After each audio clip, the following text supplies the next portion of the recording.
Good afternoon and welcome to another edition of Dodgers Dawgs as part of the Dodgers Daily Network. My name is Austin Brubaker and I am thrilled, beyond thrilled to be here, joining with you guys on a Monday afternoon to be able to talk some Los Angeles Dodgers baseball, part of the organization, talk about the organization as well. It's going to be a fun show today talking about that, so I'm so excited about talk about that. So gonna be a fun show to be able to talk about that, so super excited about that.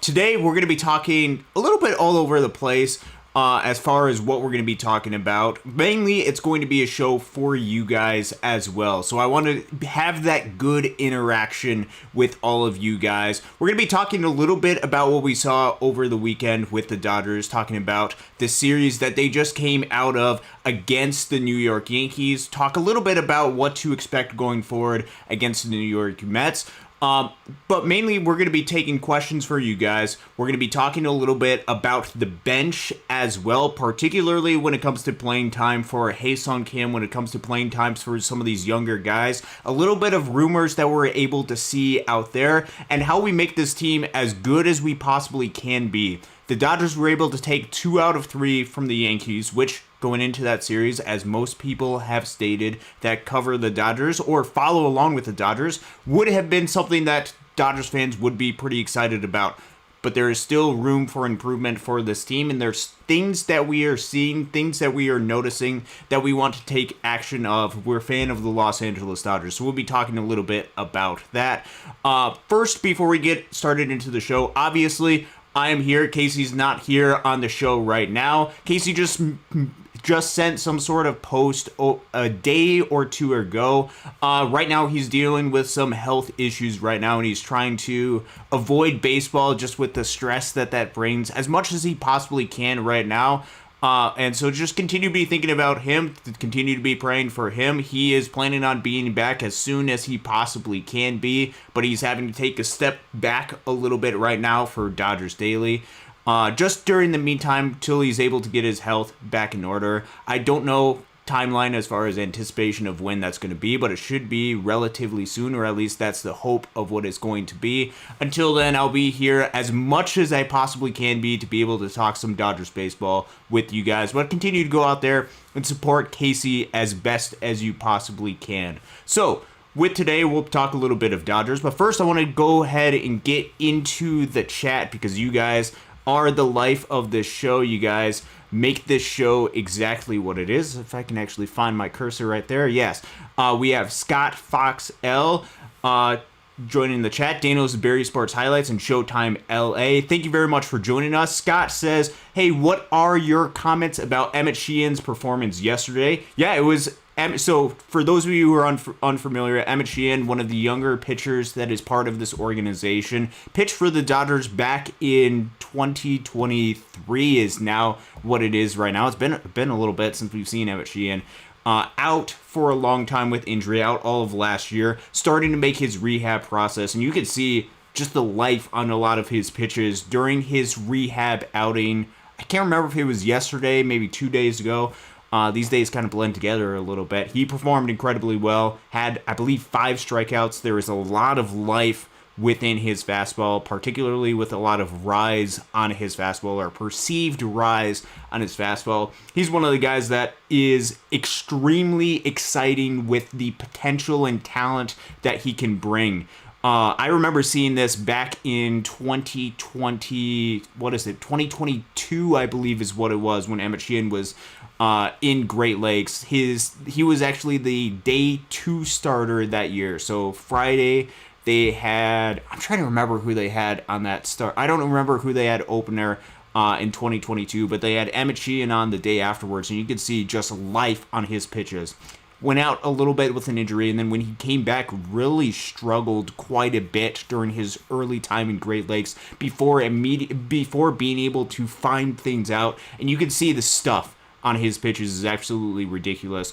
With the health of the Dodgers pitchers and with the Dodgers needing some additional pitching help, Emmett Sheehan, once he is able to come back and once he is able to get healthy, could very well play a crucial role as part of this organization. When it comes to these rehab starts, I don't take too much stock into the actual final line, meaning the end result of where things sit. Rather, I look more into how is this stuff actually playing? What does the process look like for some of these guys? Which is why I wasn't necessarily, although it was a little bit concerning when Michael Kopech came out and I think only threw 2 strikes and walked a whole bunch of hitters during his first rehab start. Not necessarily too concerned about the end results for these guys, but it is highly encouraging to see that type of outing from Emmett Sheehan, who has a world of potential. And I think it is something, and this is not just for Emmett Sheehan, this is going to be for a lot of these guys that are going to be coming back, talking about a Gavin Stone and a Kyle Hurt. Not that they're coming back this season necessarily, but when they do come back, you're going to be reminded by just how talented they are. And when you look at the state of this rotation right now, when you have Yamamoto who's leading the way, when you have Dustin May who is going to be tonight pitching into June at a major league level for the first time in his professional career, when you have Tony Gonsolin coming off of injury, when you have a lot of starts given to Landon Knack, when you have Clayton Kershaw going out there coming off of injury and pitching, there's going to need to be help to this rotation. And if Emmett Sheehan can run with this opportunity once he's ready, he's going to make a statement, or at least the organization's going to get a little bit more of a better picture about where Emmett Sheehan is at within this organization. Daniel Berry Sport Highlights, thank you for joining us as well. Go Dodgers. We can't sweep anybody, though. You know what? As long as the Los Angeles Dodgers are winning series, and as long as they are still keeping pace ahead of the Padres, ahead of the Giants, ahead of the Diamondbacks, I think it's still a good thing where this organization's at.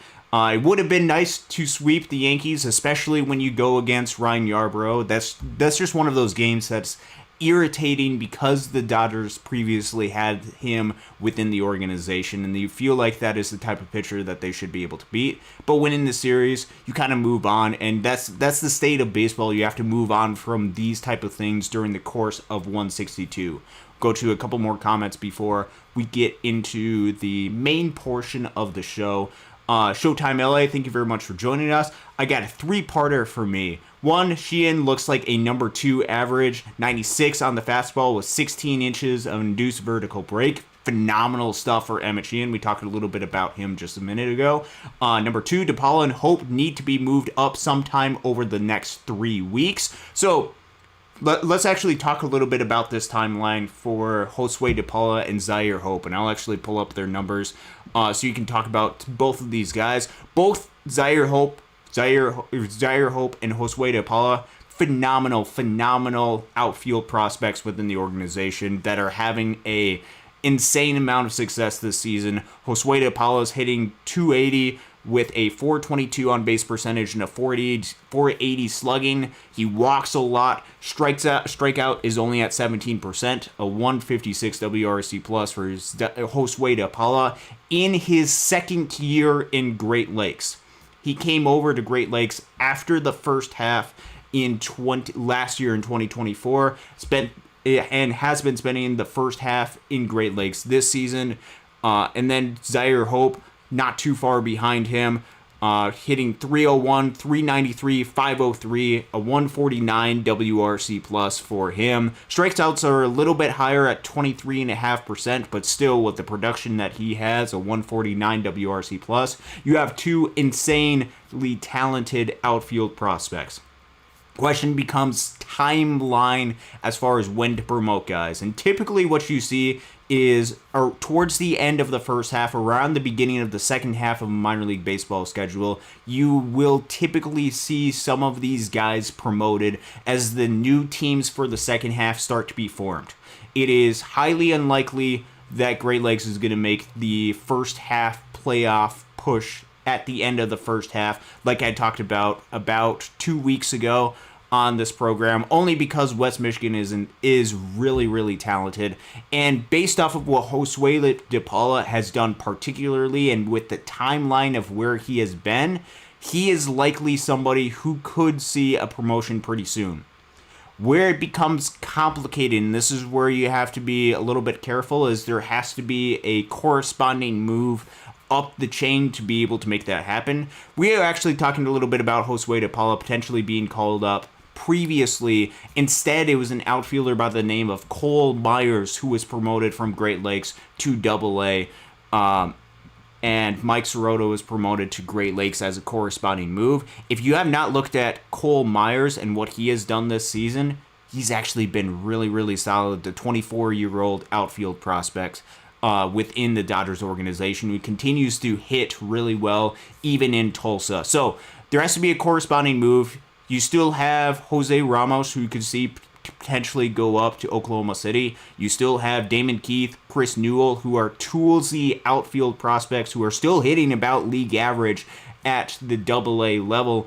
And so I don't think there's anybody necessarily that you want to move off of particularly. That's where those tough conversations have to be had.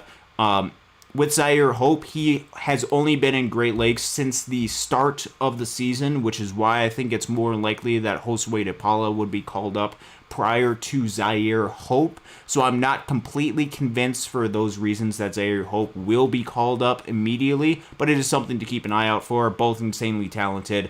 And then number 3 is what Showtime LA. Is Mike Sirota's injury serious?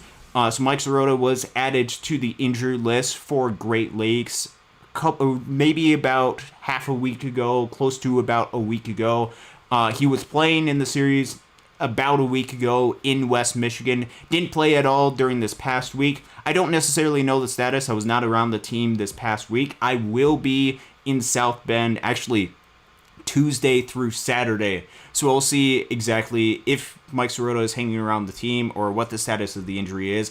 I don't ask for a lot of that information because it's not really a lot of my business to be able to have a lot of that information. But when he's ready, he's an incredibly talented hitter, and we'll wait to see what happens. Mike Sirota, another outfielder. It seems like all of the top guys within the Dodger system right now are outfielders, and they're doing absolutely insane right now. So it's unbelievable. And then Showtime LA, also I think Copen has overtaken Ferris as the number 1 pitching prospect. Jackson Ferris has been unlucky though, 3.21 FIP. I'm glad you're looking at some of the underlying metrics with some of the prospects. Yeah, Patrick Copen, I've mentioned this before.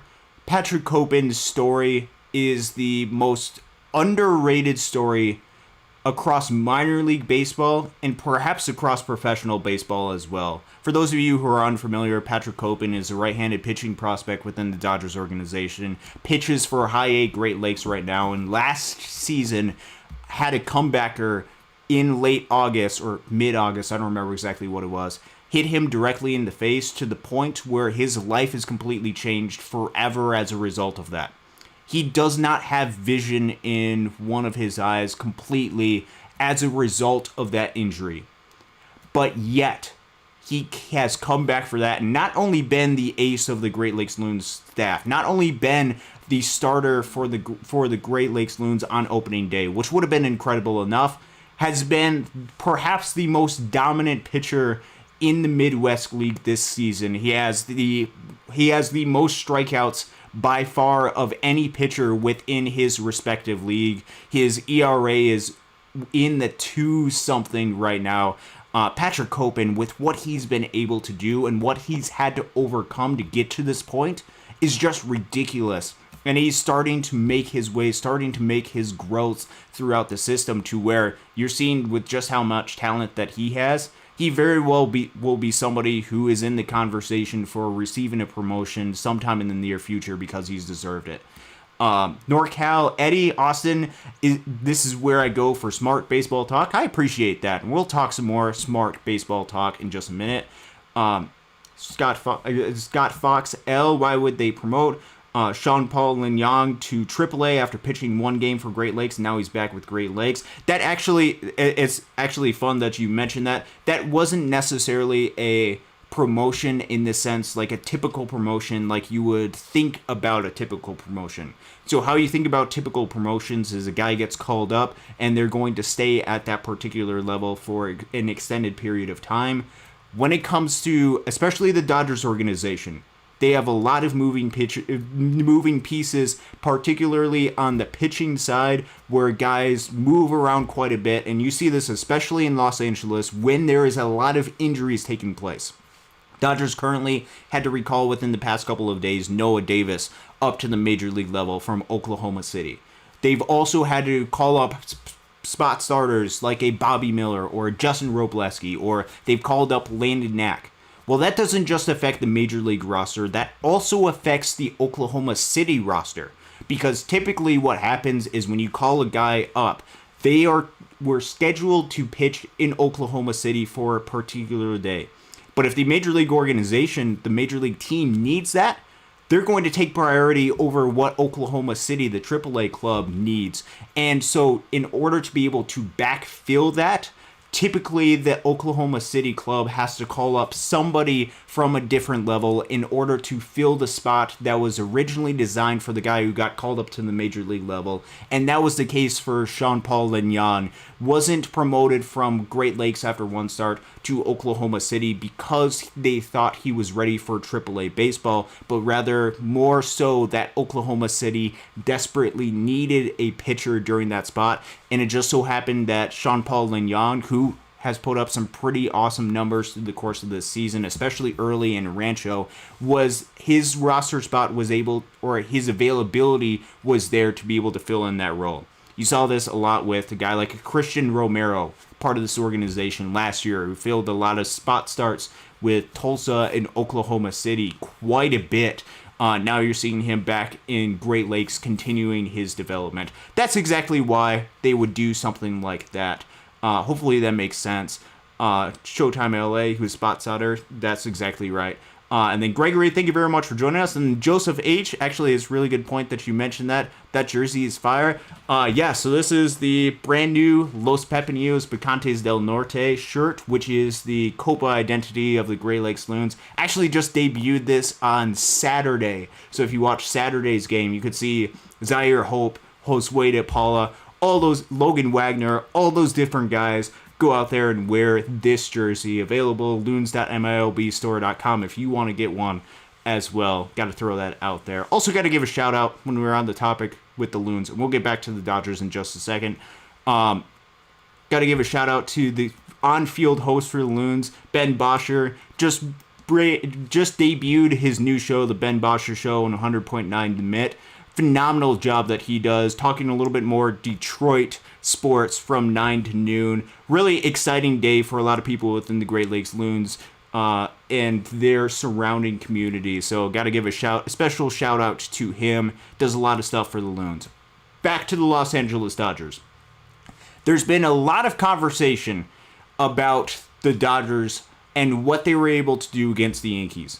We saw, particularly on Saturday, an offensive explosion on the field. It was so much fun to watch if you're a Dodgers fan. You got to see breakout performances and the continued growth throughout the season of a guy like a Max Muncy. Max Muncy early in the season was really struggling to get things going, and this is compounded by the fact that he is more of a defensive liability on the field. The reason why the Dodgers have him on the field is because of his offensive production. He's not great defensively at third base, but he can hit home runs at a really good level. And we saw some underlying metrics that suggested maybe, just maybe, he could be that type of hitter again. But now he has gone out and found his swing. And now, as you saw against the series against the Yankees, found his power as well, to a point where his overall season numbers are actually looking pretty good. Not only has he been just hitting good when he went to Kike Hernandez eye doctor and got some glasses as well, but overall in the season, this is something that we mentioned a little bit on the show on Thursday when we were on the show. Max Muncy, on his overall season numbers, starting to be pretty respectable. 227 batting average, 346 on base percentage, which, remember, with Max Muncy, the reason why there's some people that there's a reason why he's so polarizing is in part because a lot of his production comes from drawing walks. And there's some people that view drawing walk as more of a pass of an at-bat. That's kind of what it is when you look at it in batting average. There's also a lot of complaints about a lot of mistakes, justifiably so for him, but there's a lot of value that comes with him just being able to get on base and then providing slugging as well. So currently he's hitting 227, 346 on base percentage, a 403 slugging, 176 ISO if you want to talk about ISO as well. He's got a 113 WRC plus on the season. Max Muncy does, despite all of the struggles that he went through early in the season. He's been able to rebound, has 7 home runs now on the season.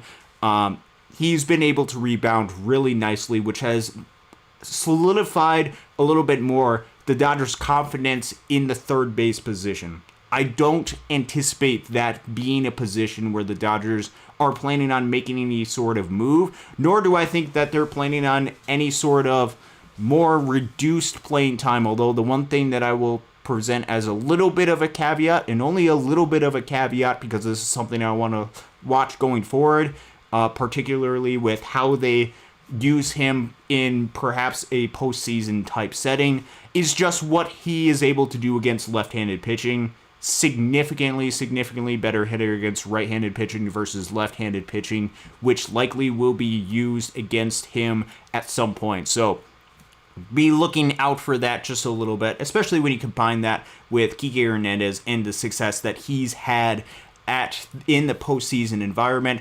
Could you potentially be looking at some sort of platoon type role for the postseason there? That could be a possibility. We'll have to look at the overall numbers. But right now, I think Max Muncy, as far as the rest of the season is concerned, Max Muncy is going to be the Dodgers' third baseman going forward, unless he reverts and gets on a very, very long extended cold streak at third base. So I remain confident in Max Muncy and his ability. You got to see some other really solid performances. You got to see Shohei Ohtani go off over the weekend, hit some home runs, go toe for toe with Aaron Judge. It was great to be able to see that. A lot of other great performances as well. And then you get into the main point and main topic of conversation that has come particularly from the game on Saturday. Sometimes injuries can present opportunities or present interesting questions to bring up. So Mookie Betts dealt with an injury to his toe. He's going to be, from what it sounds like, out of the lineup again tonight. It's not expected, although this is the Dodgers, not expected that he's going to miss any sort of extended time going forward with the toe injury. It's going to be something that he's just going to have to deal with. So we'll see what the timeline for him to return is. But when Mookie Betts is out of the lineup, that presents opportunities for some of the guys on the bench. And currently the Dodgers, as a bench, their bench looks like Dalton Rushing at catcher. He's the backup catcher to Will Smith. Might talk a little bit about him in relation to this Hae-Sung Kim conversation. The bench has Dalton Rushing, Hae-Sung Kim, Miguel Rojas, and Kike Hernandez. So, when Mookie Betts goes down, that presents a hole at shortstop. Tommy Edman hasn't played shortstop this season yet. They're not putting him out there quite yet, which presents opportunity for Miguel Rojas, who has a long history of playing shortstop, and Hae-Sung Kim, who doesn't have quite as much experience playing shortstop, but they've been using him a lot, second base, shortstop, center field, down at the minor leagues. More second base would probably be his home right now that he feels most comfortable in. Miguel Rojas got a majority of the starts. Hae-Sung Kim got the start on Saturday and was phenomenal during that appearance, and has been, in all honesty, phenomenal during his entire time in Los Angeles. His numbers during his 49 plate appearances for the Dodgers: 413 batting average, 449 on base percentage, 587 slugging, 194 WRC plus. He's been worth 0.7 Fangraphs WAR. It wasn't just the offense when he went 4 for 4 on the game on Saturday. It was also the defensive plays that he was able to make on the field that were impressive, and it very much had an impact, even though it was a blowout, had an impact on the game. Hae-Sung Kim was phenomenal. You contrast that with the performance that Miguel Rojas has had on the season, and it's been underwhelming right now, to say the least. 218, 244, 287 is the triple slash line. Just a 45 WRC plus, worth negative 0.3 WAR. And we've seen the Dodgers throughout the course of the season move off of guys that have been established veterans, or guys particularly that had been underperforming veterans on this team, and move off of them. Could this, and this is something that's been a part of a lot of conversations when you're talking about roster construction, could this be something where the Dodgers look to do this at some point within the near future, especially if they're not getting as much value as they want, particularly from a player like Miguel Rojas? Because if you're looking for the roster, you're looking for who exactly they would want to move off of or potentially find a room for. Michael Conforto has been hitting better as of late. I don't necessarily think they're ready to move off of that experience, although that is something to keep an eye out for. I think it is more of, if you're talking about the bench, it would be Miguel Rojas's potential role. And this is particularly confounded by, if you look at some of the rumors that have gone by over the past couple of days, there has been some rumors that the Dodgers had potentially been exploring some sort of left-handed bench bat to be part of this club, particularly if they want to have a bench bat to come in the lineup in perhaps an October type setting, or they just want to round out this team a little bit more. So, with that in mind, I want to explore a little bit a couple of different options as far as what I think the Dodgers could potentially do with this, where I think they're going to go with this, and exactly what are some of their options that they could have in the current state right now, and what exactly should be a priority to this club. Because I think the priority of this club is going to make an impact or limit potentially what they could do with some of these decisions, at least in the near future. We'll talk a little bit about that. So, when it comes to this conversation, I think it's obvious. Hae-Sung Kim is playing incredibly well. And if there's one thing that I want to see more of from this organization, and this is something I talked about on the show on Thursday, if they were going to call up guys from the minor leagues and give them a role at the major league level, particularly guys that they envision to be part of their club for not just this year, but for the longer term future, they need to invest in those guys and not only see what they have with them at the big league level, but allow them to be able to develop as players. One of the things I've talked about quite a bit is you have to get plate appearances in order to develop at the big league level. And this is particularly true at different position players levels. And with Hae-Sung Kim, it's been a bit of a struggle to get plate appearances at the big league level, even with an injury to a Mookie Betts taking place. Part of this could be respect to Miguel Rojas and trying to see if he's going to get to the place where he needs to be. But I think with Hae-Sung Kim, I think we can all agree that we want to see him get more at-bats. And this opinion has very little to do actually with me, although it is partially impacted by the success that he's had at the big league level, but rather I look at it more as they need to invest in him to see if he's going to be part of this club for the long term. And if he's spending 5 days on the bench as a player, that you're not going to be able to see what he's going to be able to do and get a large enough sample size to be able to do it. Yes, I get you want to deploy Hae-Sung Kim effectively, and it's really complicated to get playing time for these guys when you have the superstar talent that you have on this Dodgers team, but you have to find a way to be able to get a little bit more. So one of the things that I would like to see, I think a lot of people would like to see, at least with the way that this roster is constructed right now, see Hae-Sung Kim get a little bit more plate appearances as opposed to Miguel Rojas, because I think Miguel Rojas could potentially still provide value, at least as a bench player on this role, and perhaps as a little bit of a mentoring role on the team as well. But I think Hae-Sung Kim right now in the long term can provide more value than what a Miguel Rojas could during this short tenure that he has left in a Dodgers uniform.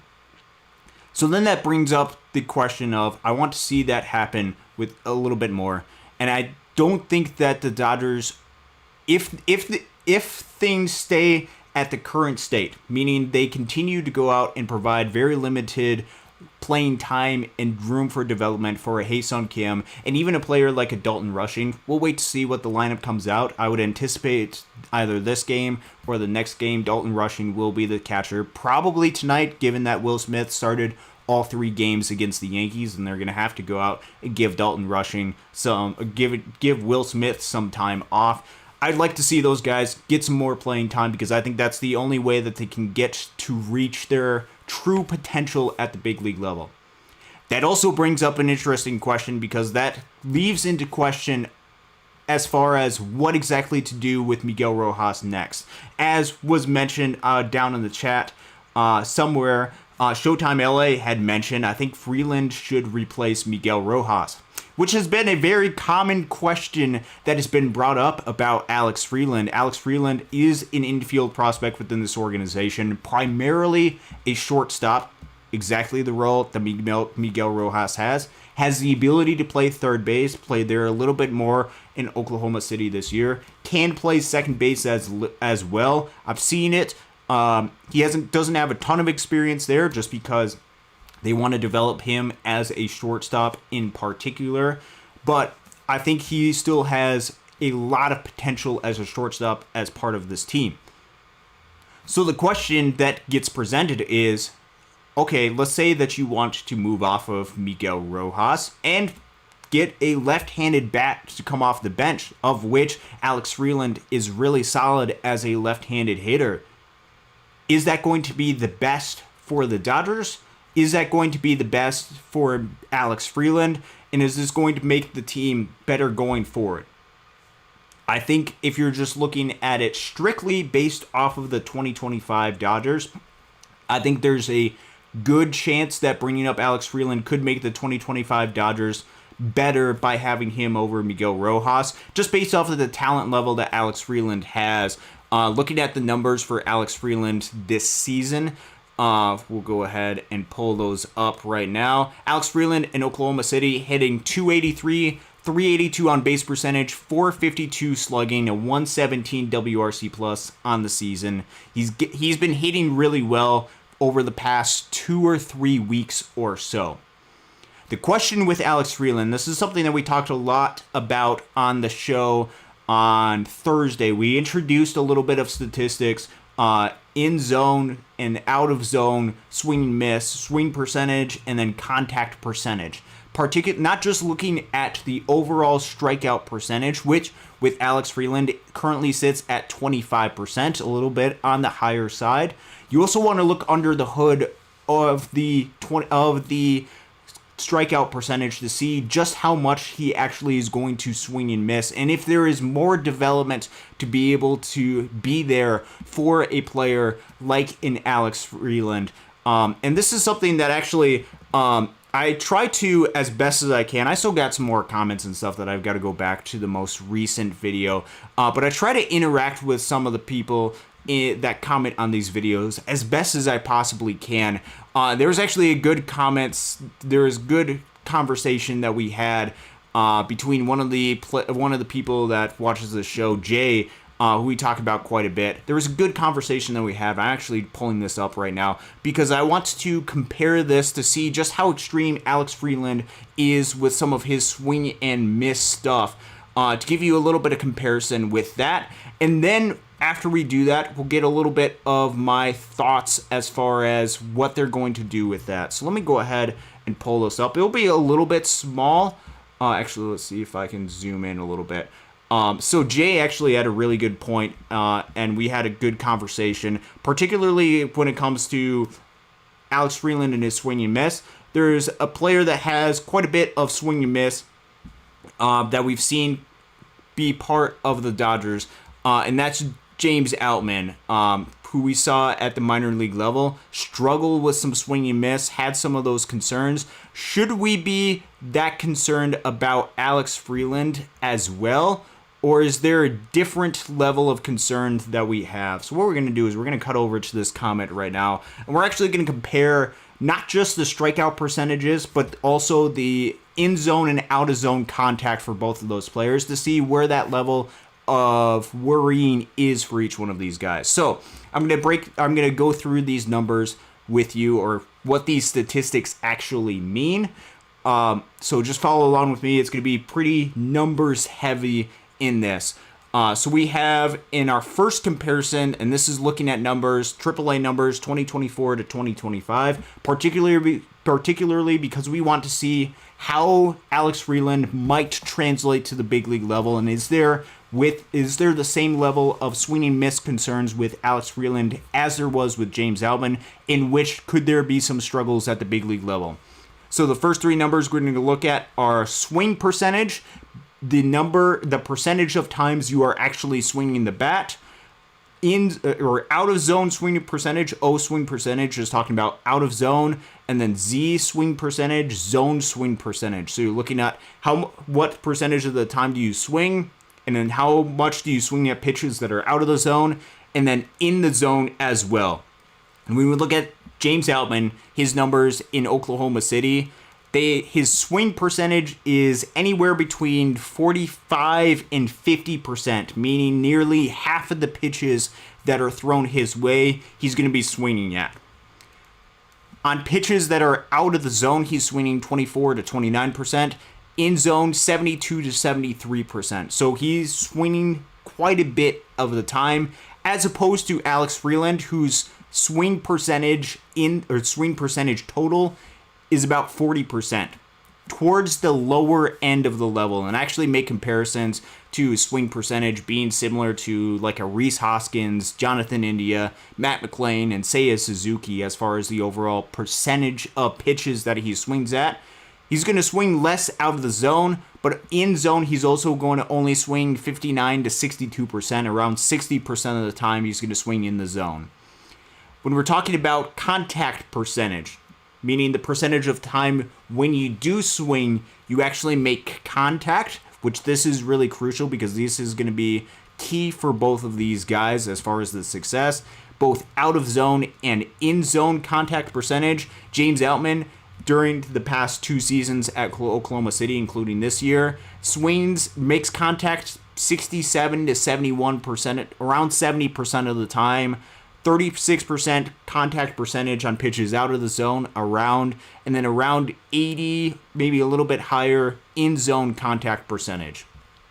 For Alex Freeland, this is the main concern with Alex Freeland. His contact percentage sits about 75 to 81%.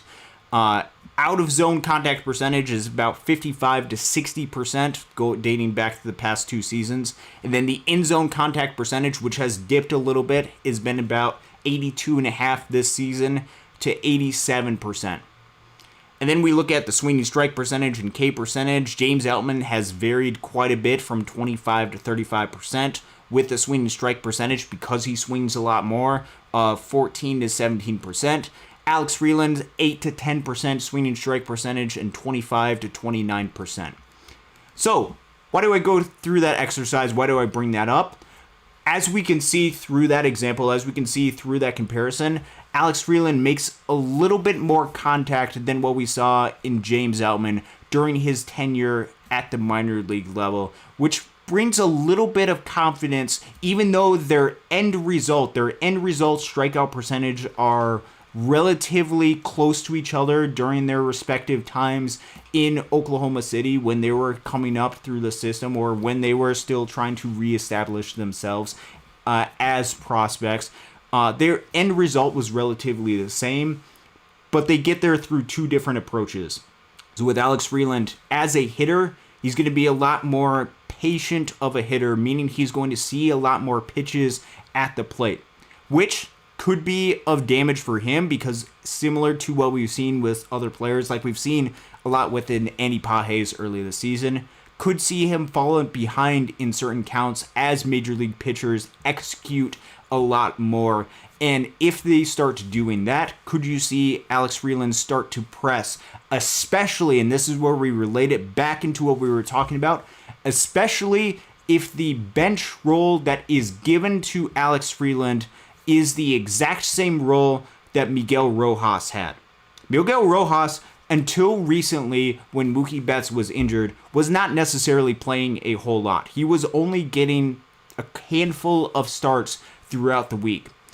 And if there is already limited playing time, if there's already stress for a player like a Ha-Seong Kim to get playing time, even without Mookie Betts in the lineup, could it be unwise for the Dodgers to make the move to Alex Freeland right now when there is still some in-zone contact percentage? This comparison was not to say that Alex Freeland and his contact percentage is going to be A-okay. There's still some concerns about that I want to see justified. It has gotten better over the course of the past couple of weeks. I might want to see that continued growth and development before, and a role for him before he gets called up to the big league level. That's the conversation with Alex Freeland. So if it is not Alex Freeland, who could it possibly be as far as potential left-handed bench bat as a replacement? And the reason why I'm putting this at that position, or putting it for him, for Miguel Rojas, is because I think that's the likely spot, because Ha-Seong Kim provides coverage at second base, at shortstop in particular. You have coverage for Mookie Betts when he's ready. You also have Tommy Edman, who can play shortstop, and if there's any sort of long-term injury, you also have Alex Freeland down at the minor league level who could cover shortstop. Other infield positions, Kike Hernandez can play third base. He can also play second base. He can play first base as well. Actually, if you're talking about the bench right now, Dalton Rushing plays primarily catcher. I don't think there's going to be a lot of experience with him in left field, although that would solve some of the playing time issues for him. I think more playing time could possibly come if they want to. Not that is going to happen. If they want to give Freddie Freeman a little bit more time off, he's got no issue coming in for first base. I just don't see, with the very limited experience Dalton Rushing has in left field, that he's going to get a lot of time out there. So he doesn't really play a whole lot of outfield. Kike Hernandez can play some outfield, is versatile in a lot of different areas. Ha-Seong Kim, more of an infielder, up the middle infielder at this point, I would say. So you could potentially, with the bench bat, potentially look at an outfielder as far as left-handed hitter to come off of the bench. So I think that brings it up a couple of different options. You could go external for a left-handed bench bat. Here's where I want to preach caution with some of the bigger names when it comes to left-handed bench bats. The only reason I say that is comes down to priority as far as what the Dodgers are actually going to need. Because I think we're talking about priority of what makes the Dodgers better, or where the Dodgers' weakness is actually, to say it better. I think we can all agree that the Dodgers' weakness, if they have a weakness, is more on the pitching side. Where they're going to need reinforcements, where they're going to need help, is going to come from either a starting pitcher, or they're going to need multiple relief arms, or one relief arm, depending on who's exactly healthy. And right now, the Dodgers are in a wait-and-see type of mode, try to keep their arms as healthy as they possibly can be. They actually made a trade today with the Seattle Mariners, a little bit more of a minor move. Joe Jakes, I believe I'm pronouncing that correctly. Casey can correct me if I'm inaccurate in that. I'm probably butchering it quite a bit.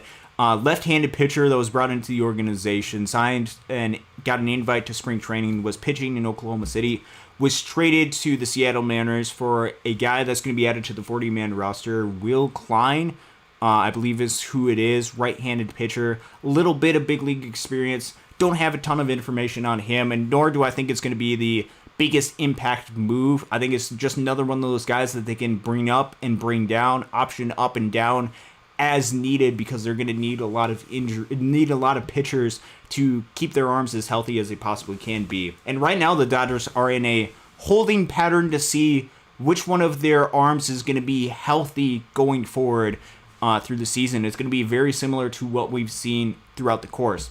There is good news.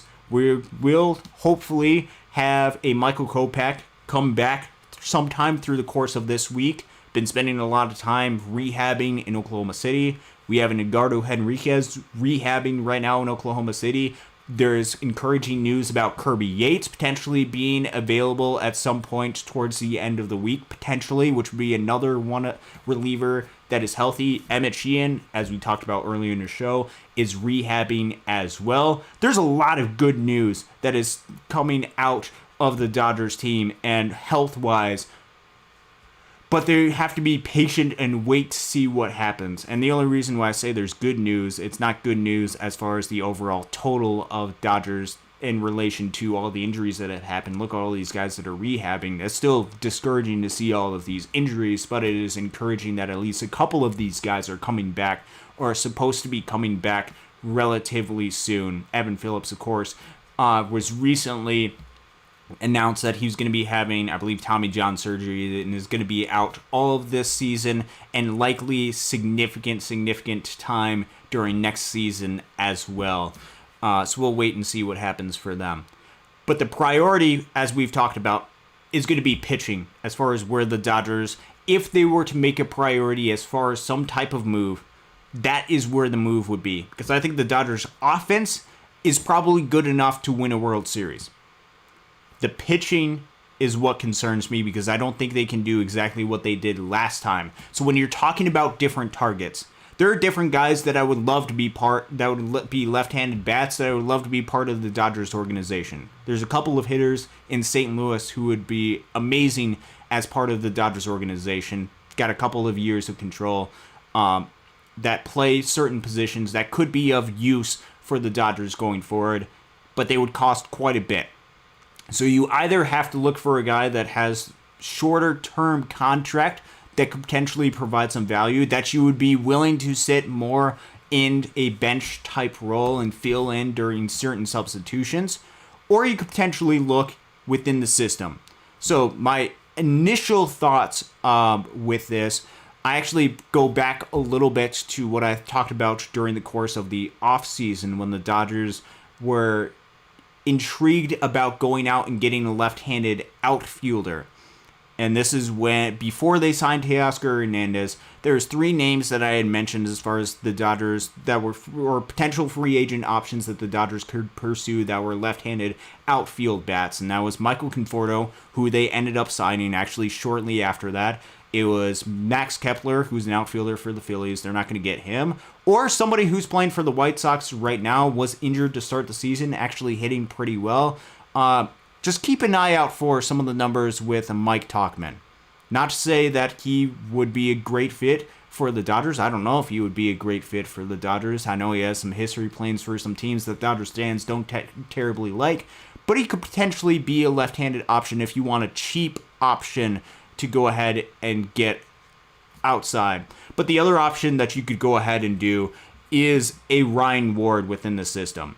And if you were to do this move, this would be the move if you wanted to move off of Miguel Rojas sooner rather than later. I actually think, as opposed to calling up Alex Freeland right away, I think the move that you would turn to instead should be calling up Ryan Ward. Now, I have mixed feelings about this, because after the season, Ryan Ward is set to be a minor league free agent in which he can sign with any organization that he wants, in which he could go down the Drew Avans path of spending a lot of time within the organization, not really getting an opportunity, and the organization allowing him to pursue opportunities. Now Drew Avans is a big league player. With Ryan Ward, I have a little bit of mixed emotions because I have concerns long-term if the Dodgers decided to keep around a Ryan Ward, of how they would actually handle him. Similar to, I have the same concerns of what we're seeing right now with a guy like Hunter Fiducia, who seems to be stuck within the organization. There's nothing that he can do about it. He's catching depth when he should be a major league backup catcher somewhere. I have the similar concerns with what they would do if they called up Ryan Ward right now. That being said, it would mean that Ryan Ward would be a big league player. And the reason why I bring up his name right now is because he's a left-handed hitter, outfielder within the organization, who has just been tearing the cover off the baseball. 325 batting average, 405 on base percentage, 590 slugging. He has 13 home runs. He's got 6 stolen bases on the season, a 153 WRC plus in Oklahoma City, 12% walk percentage. He's striking out less than 21% of the time. He's been unbelievable as a hitter down in Oklahoma City. You look at some of his, as we talked about before, The contact percentage has been up from what it had been previously in Oklahoma City. The zone contact percentage is at 86%. Out of zone contact percentage is about 64%, which is really, really solid. Swinging at less pitches, being more decisive of what he wants to do. And he has really turned a corner and earned an opportunity at the big league level at some point. Been playing a little bit of first base to get him opportunities, plays some left field, plays some right field, does not play center field, which is something that could come back to him just fitting within the organization. But if you're looking for a bench bat, and if you're sick and tired of Miguel Rojas, I actually think prioritizing the development and continued development of Alex Freeland right now, because I think he's not a complete player, and I don't think he's going to be a complete player sitting on the bench 5 days out of the week in Los Angeles. I don't think that necessarily is going to be a good thing for him. Getting a player like a Ryan Ward, because they have coverage on the infield and perhaps could use a little bit more coverage in the outfield, might be the better move, at least short term. Otherwise, if it's not Ryan Ward, you could potentially looking at other trade options to make that work. I mentioned one guy, doesn't have to be Mike Tauchman. It could be some other bat, but if it's a more established bat than that, then you're going to have to give up more resources than what you would be able to use, that you could potentially be able to use to get more pitching help. And right now, my concern it is much more on the pitching side than what it is on being able to reestablish this bench as far as where it's at. So those are some of my thoughts with that conversation. I think Alex Freeland is a really good player. I think Ryan Ward is a really, really good player right now in his development. Miguel Rojas has meant a lot to this organization, and if they decide to stick with him because they see him as a bench bat and they want to continue the development of both of those guys, I would understand that. But I think that is where the priority is. So overall takeaways, they have to prioritize more of these at-bats to some of the younger guys, particularly with Hae-Sung Kim, to see where he is at and to continue his development. And if they're going to make some sort of move, it can't be to put another younger guy in a position where they're going to sit on the bench and not be able to continue their development. That is my argument of where it is right now, which is counterintuitive to some of what we believe here at Dodgers Daily, because we want to see these younger guys get opportunities at the big league level.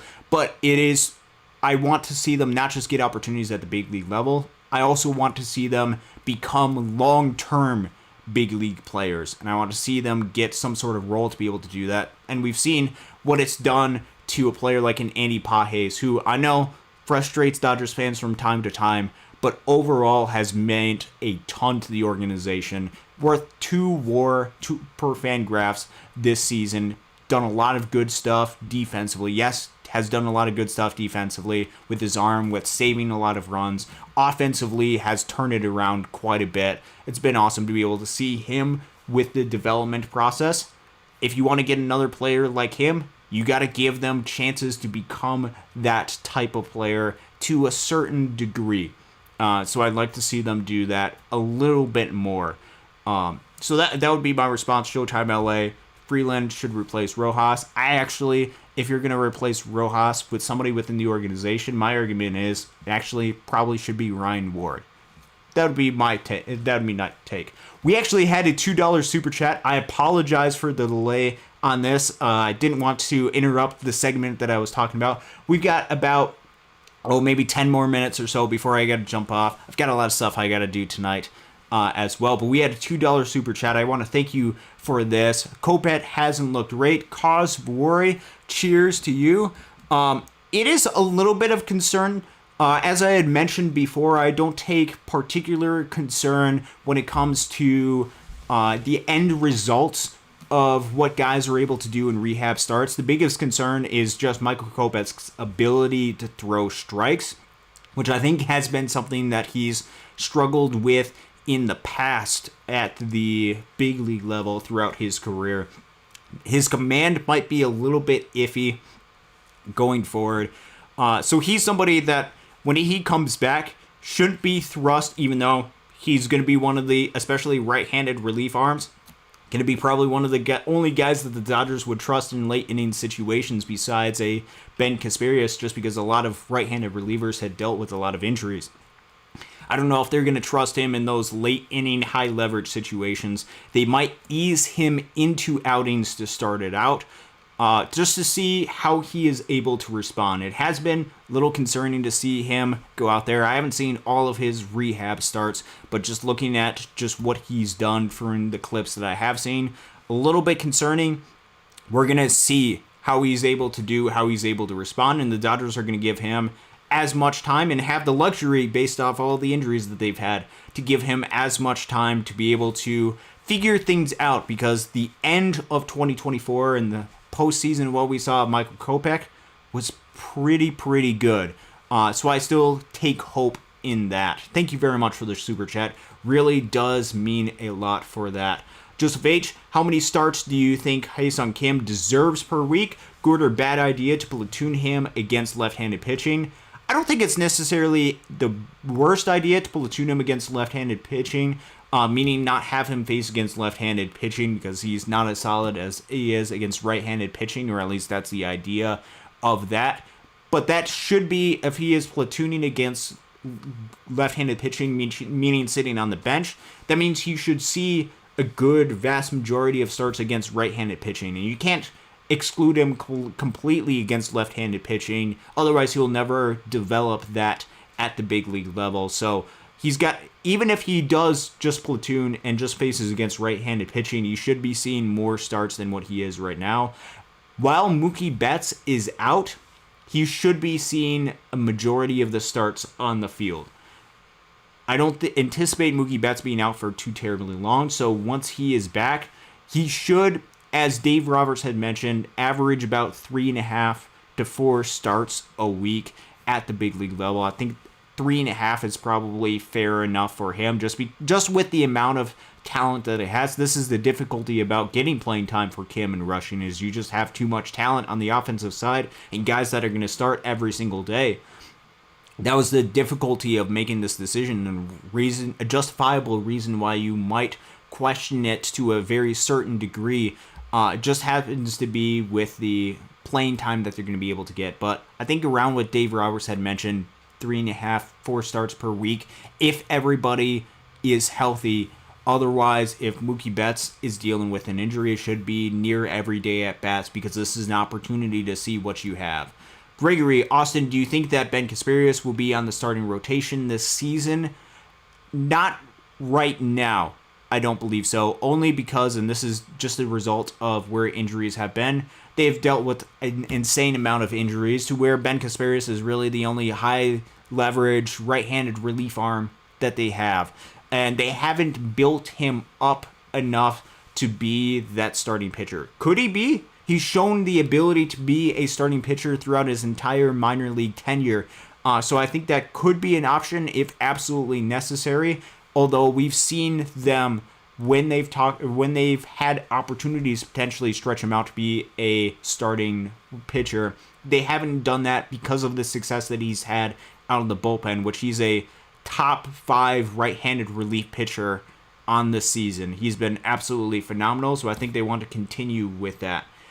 Joseph H., in response to that, says it would be nice to have him start, but he's more needed in the bullpen. They are down bad on that side too, which there's some agreement right there. Justin Lamas, thank you very much for joining us. Glad to have a slot to where you can join us here. I believe it's in France, I believe, so it's pretty late for you out right there. Says, what do you believe the club will do with Evan Phillips in the offseason, considering there's no 60-day injured list in the offseason and he only has 1 year of team control left and won't pitch next year, or there's a good chance that he won't pitch for a lot next year? That's going to be a tough conversation to have with Evan Phillips, because there's going to be a crunch on the 40-man roster once the offseason ends. I like to see where the roster is at that point, because if you can keep him on, even if there's a hope that he could be potentially end of 2026, make an appearance, that you would want to keep him around for that potential possibility. But if there's not a lot of room. He's going to be one of the guys that you could potentially look at, as cruel and as awful as it sounds, to potentially be a non-tender candidate, or potentially, and I think this is probably more likely because I believe in the organization and I know they see the talent that Evan Phillips has and they want to keep him around, potentially look to at some sort of extension to try to get him under control for 2027 as well. I think both options are on the table. Both of the options aren't great just with the situation of the timing of his injury. But when Evan Phillips is healthy, he's amazing. And the Dodgers want to keep as many of those options, even if they might be maybe in October, just looking at the time frame with Evan Phillips of when he could potentially come back. If it is a maybe for October, and if it's with as good of an arm as Evan Phillips is, I think you could potentially see them keeping him around as much as he possibly can. Justin Lamas, do you believe Alexis Diaz can turn his career around? If worse comes to worse, do you believe they can outright him? They could. I believe the organization clearly sees something that they want to work at in Alexis Diaz, and he certainly has the pedigree or the experience in the past of being one of the better right-handed relievers in the game, and I think it's a chance worth taking if you're the organization and when you've been dealing with as much injuries as the Dodgers have.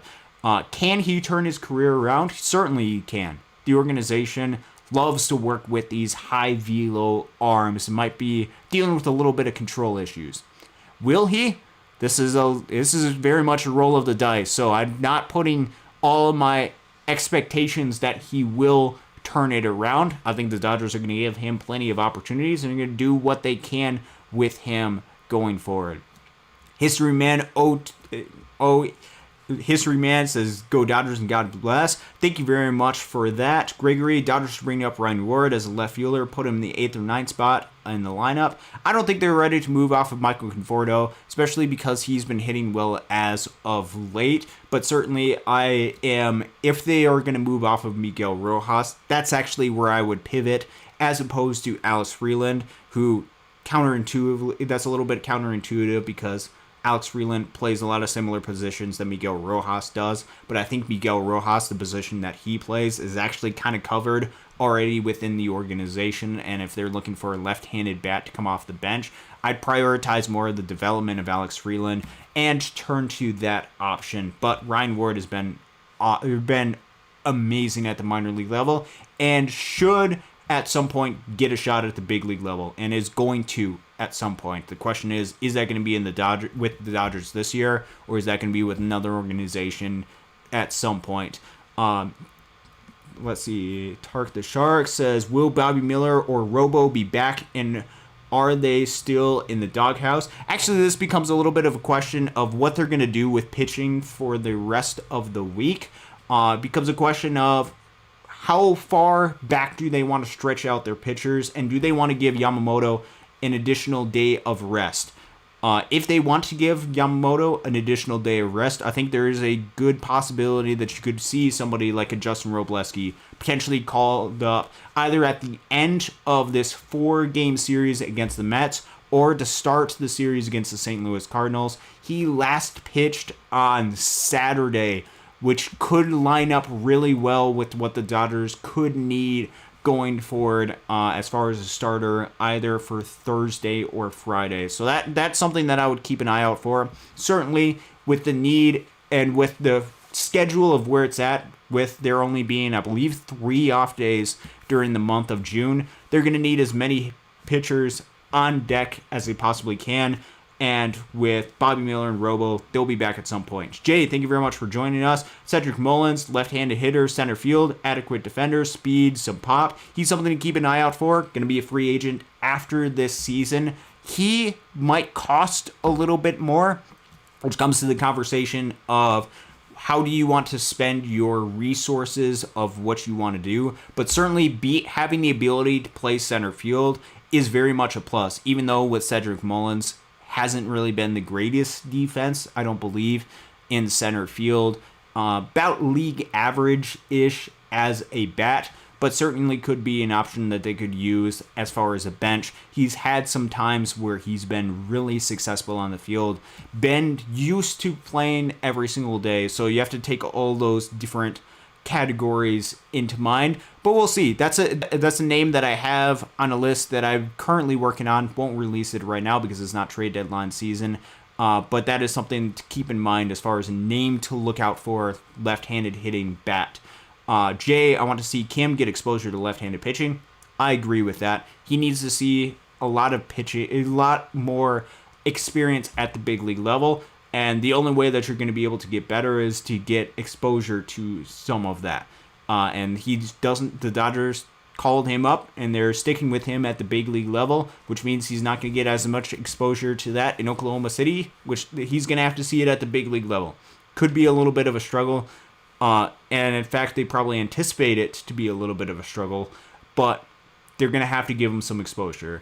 And then the last comments that we're going to have, Tracy says, feel better soon, Casey. That's absolutely right. We're continuing to think for Casey right now, dealing with some health issues. We'll be back on the show as soon as he possibly can.